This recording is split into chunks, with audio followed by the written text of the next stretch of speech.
வணக்கம். விஜயின் அடுத்த மக்கள் சந்திப்பு திருநெல்வேலியிலா?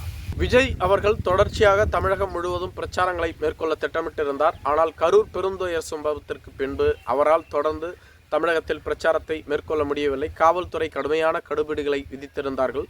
குறிப்பாக விஜய் அவர்கள் செல்லக்கூடிய கூட்டங்களுக்கு பல்வேறு விதங்களில் நெருக்கடிகளை கொடுத்தார்கள். 5000 பேருக்கு மேல் கூடக்கூடாது என நிபந்தனைகள் விதிக்கப்பட்டிருந்தது. மற்ற கட்சிகளுக்கு இல்லாத வகையில் விஜய்க்கு அதிகப்படியான கெடுபிடிகள் விதிக்கப்பட்டிருந்தது. அதனால்தான் அவரால் தமிழகம் முழுவதும் பிரச்சாரத்தை மேற்கொள்ள முடியவில்லை.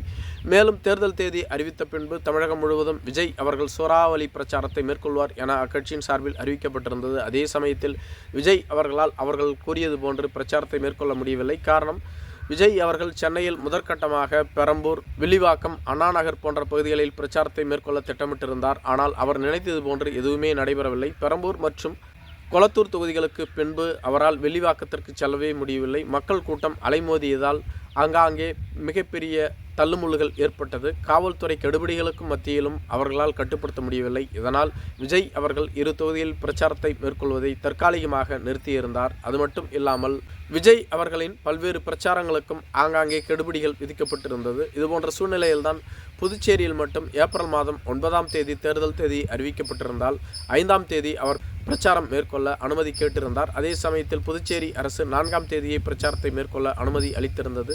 புதுச்சேரியில் அவர் எதிர்பார்த்ததை விட அதிக அளவு கூட்டம் கூடியது. அங்கும் தள்ளுமுள்ளுகள் ஏற்பட்டது. விஜய் எதிர்பார்த்ததை விட விஜய் அவர்களுக்கு தமிழகத்தை தாண்டி புதுச்சேரியிலும் மிகப்பெரிய வரவேற்பு இருந்தது என்பது அவருக்கு கூடிய கூட்டத்தை வைத்து காண முடிந்தது. மேலும் விஜய் அவர்களின் அடுத்த பிரச்சாரம் எங்கு என்பதுதான் $1 மில்லியன் கேள்வியாக இருந்தது.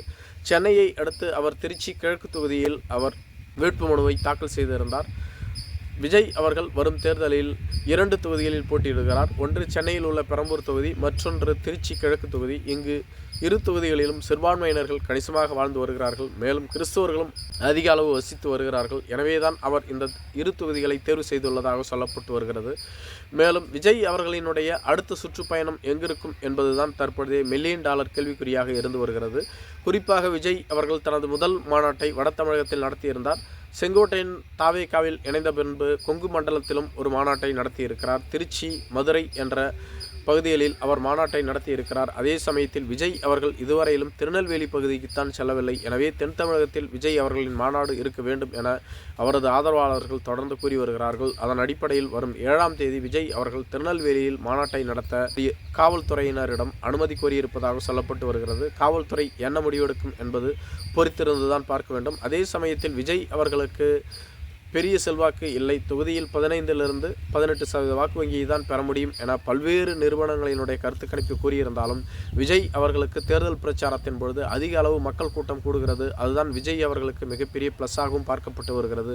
இது விஜய்க்கு மிகப்பெரிய செல்வாக்கை உயர்த்தும். மேலும் வரும் தேர்தலில் தொங்கு சட்டசபை உருவானால் விஜய் அவர்கள்தான் தமிழகத்தினுடைய கிங் மேக்கராக இருப்பார் என்று கூறப்பட்டு வருகிறது. நன்றி.